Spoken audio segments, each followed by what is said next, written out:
નમસ્કાર મિત્રો, તો દાંડીના બીજા વિડીયોમાં તમારું ખૂબ ખૂબ સ્વાગત છે। તો આજે મિત્રો આપણે આવી ગયા છે દાંડી। તો તમે અહીંયા જોઈ શકો છો કે અહીંયા જે ગાંધીજીનું જે સ્મારક બનાવવામાં આવેલું છે। તો અહીંયા જે પણ આઝાદીની જે પણ લડત હતી, એના જે લડવૈયા હતા, જે ચળવળમાં મીઠા સત્યાગ્રહમાં ભાગ લીધો હતો, તો એ બધાના અહીંયા સ્મારક બનાવવામાં આવ્યા છે। તો અહીંયા તમે જોઈ શકો છો ઘણા બધા લોકોના બનાવ્યા છે। ખૂબ જ મોટી આ જગ્યા છે। તો અહીંયા ઘણા બધા સ્મારક જે લોકોનો પહેરવેશ હતો, જે વસ્તુ હાથમાં હતું, એઝ ઇટ ઇઝ અહીંયા કંડારવામાં આવેલા છે કે જે આ શિલ્પકાર દ્વારા આ જે પણ છે એ મૂર્તિ ટાઈપનું બનાવવામાં આવેલું છે સ્મારક। તો ત્યારબાદ હવે તમને બીજું વાત કરું તો મિત્રો અહીંયા તમે દાંડીમાં જે સ્મારક છે અહીંયા તો જોઈ શકશો, મસ્ત એકદમ તળાવ બનાવેલું છે। ખૂબ જ પાણીથી ઠંડક એકદમ પવન આવે છે, ખૂબ જ નયનરમ્ય વાતાવરણ ક્રિએટ કરેલું છે। તો કેમ કે અહીંયા જગ્યા ખૂબ જ વિશાળ છે। હા, તો અહીંયા તમને બતાવું મિત્રો, તો અહીંયા જે પણ ગાંધીજીની વિશાળ પ્રતિમા પણ છે। તો અહીંયા તમે જોઈ શકશો વિડીયોમાં। તો આ જુઓ તળાવ છે અને ખૂબ મજા આવે, અને તમે પણ અહીંયા આવો તો જરૂરથી બેસો। અને અહીંયા જે તમે જુઓ છો ને, આ સોલાર છે। તો અહીંયા જે પણ ચાલે છે એ ટોટલ વસ્તુ સોલારથી ચાલે છે। તો આ છે પાણીના ફુવારા છે। તો ફુવારો એ સુંદરતામાં વધારો કરે છે। તો આપણે જેમ વાત કરી હતી તે અહીંયા જે પણ સ્મારક બધાના અલગ અલગ બનાવેલા છે।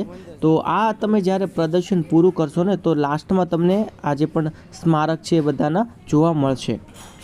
તો જો અત્યારે તડકો ખૂબ જ હતો, કેમ કે અમે ગયા ત્યારે ગરમી ખૂબ હતી, તો ગરમીનું વાતાવરણ હતું। તો પણ મજા આવે એવું છે, કેમ કે તમે ત્યાં દાંડી બીચ ફરીને પણ રિટર્નમાં જો તમે અહીંયા આવશો, સ્મારક વિઝિટ કરશો, જે પ્રદર્શન છે, તો તમને ખૂબ મજા આવશે, બરાબર। તો હવે મિત્રો આપણે આગળ વધીશું કે આગળ બીજું જે ગાંધીજીએ મીઠાનો જે સત્યાગ્રહ કર્યો હતો, ઠીક છે, તો એમાં ઘણા બધા ગામડાના લોકો પણ જોડાયેલા હતા। તો તમને ખ્યાલ હોય તો જે ચળવળ શરૂ થઈ હતી મીઠાનો સત્યાગ્રહ, તો અહીંયા જુઓ કે જે પુલ હતો, પુલ પાર કરવામાં જે પણ વસ્તુ હતી અહીંયા નીચે કંડારેલું છે।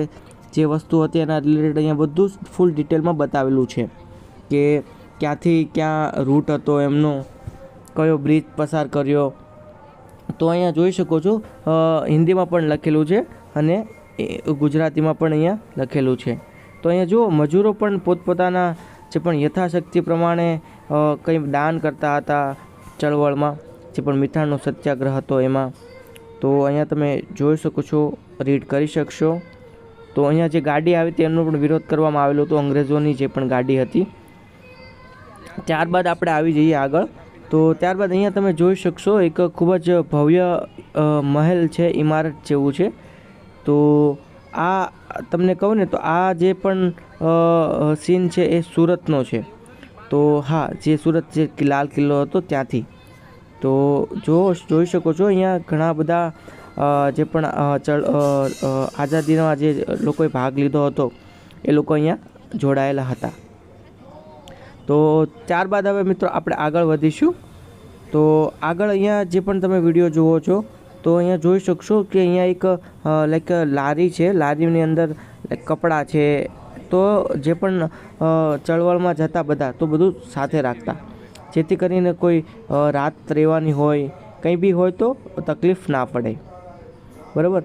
તો દાંડી તમને કહું ને, સુરતથી ટોટલ 50 કિલોમીટર જેવું તમને અહીંયા દાંડીનો રૂટ છે। નવસારી થઈને આવવું પડશે તમારે। તો તમે અહીંયા બાઇક લઈને પણ આવી શકશો મિત્રો। તો બાઇક લઈને તમારે આવવું હોય તો પણ આવી શકશો અહીંયા, કેમ કે એટલું બધું દૂર નથી। અધરવાઇઝ તમને અહીંયા ટ્રેન પણ મળી જશે નવસારીની। તો નવસારી બાદ થોડું તમારે અંદર આવવું પડશે। તો અહીંયા જુઓ ગાંધીજીએ જે મીઠાનો જે પણ સત્યાગ્રહ, મીઠા નમક કા કાનૂન તોડ દિયા, એમનો જે નારો હતો એ આપણે સાર્થક થાય છે। તો ફ્રેન્ડ્સ, વિડીયો તમને કેવો લાગ્યો? વિડીયો ગમ્યો હોય તો લાઇક કરો, શેર કરો, ચેનલને સબસ્ક્રાઈબ ના કરી હોય તો સબસ્ક્રાઈબ કરો। ફરી